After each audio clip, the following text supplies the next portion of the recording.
Clamshell foldables, they have this one little problem. If you're going to be doing anything on the smartphone, no matter how small it is, you have to unfold it. At this point, it becomes a commitment. You have to use two hands and since I'm here anyway, let's check all those Instagram notifications. Conversely, sometimes you just choose to not interact with the phone because it's too much of a hassle. Welcome to the 2023 edition of the Motorola Razr Plus, and look at this external screen. This here, folks, solves all of my problems. But unfortunately, Motorola had to make some sacrifices along the way, and I mainly mean the identity of the phone.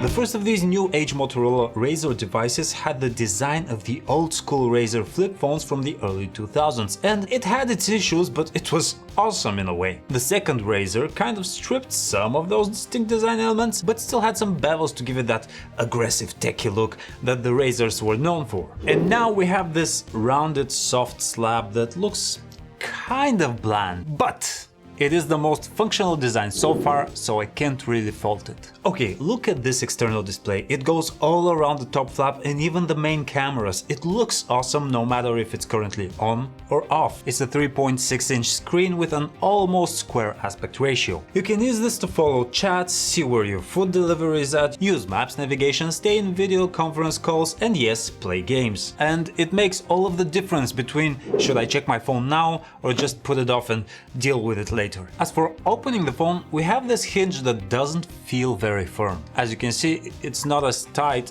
as on the Galaxy Z Flip 4, which we have here.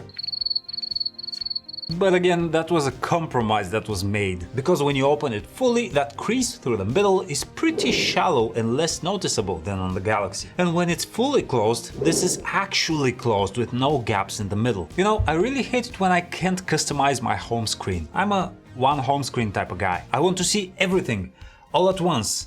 Not everywhere though, on one home screen. This is where the Moto software comes in handy. I can set the home screen to have a 5x6 grid to hold up to 30 apps on one display. And there's the sidebar to make multitasking easier, and I can even set it up to launch apps in floating windows. Actually, I quite like all of the UI. It feels very vanilla Android-ish with a lot of Motorola quality of life improvements, like the signature Motorola gestures where you twist to open the camera or do a chop motion for flashlight. You can open incoming notifications into floating windows directly, you can do split screen, it's great. And it runs great.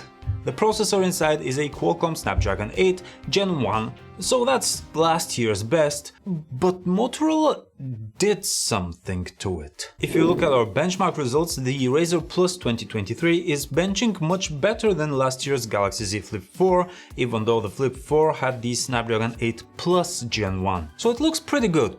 Is the Razr Plus going to be slower than the upcoming Galaxy Z Flip 5? Probably, at least on benchmark results and on paper. But for my time with the Moto Razr Plus, I felt it's very snappy, responsive and fast. Now these foldable phones typically don't have the best cameras, so what does the Moto Razr Plus have for us? A 12 megapixel main camera, 13 megapixel ultrawide and 32 megapixel selfie camera? Okay, why stick such a high-res selfie camera on it when I am expected to use the external display to take selfies with the clearly superior main camera? Never mind. How are the photos? Pretty good. The colors are grounded and the dynamic range is quite wide. However, I can see how some might consider the colors to be washed out or not vibrant enough.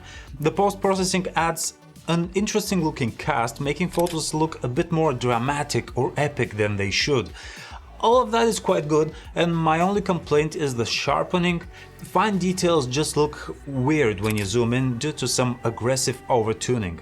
Now, we don't have a telephoto camera and the digital zoom is not great.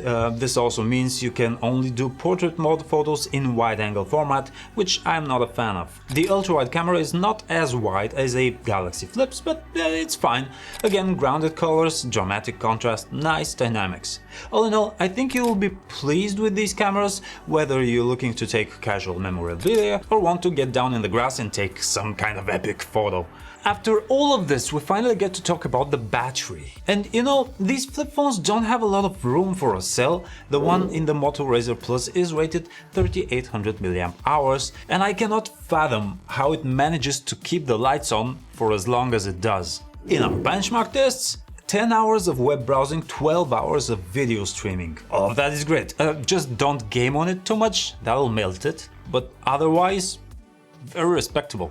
If there is something I really do not like in this phone, it's the speakers. They sound tinny, mid-rangey and, you know, like phone speakers. And in this day, we're kind of used to our $1,000 phones sounding awesome. This one doesn't. Is it a good foldable? Yes. Will it be better than the Galaxy Z Flip 5?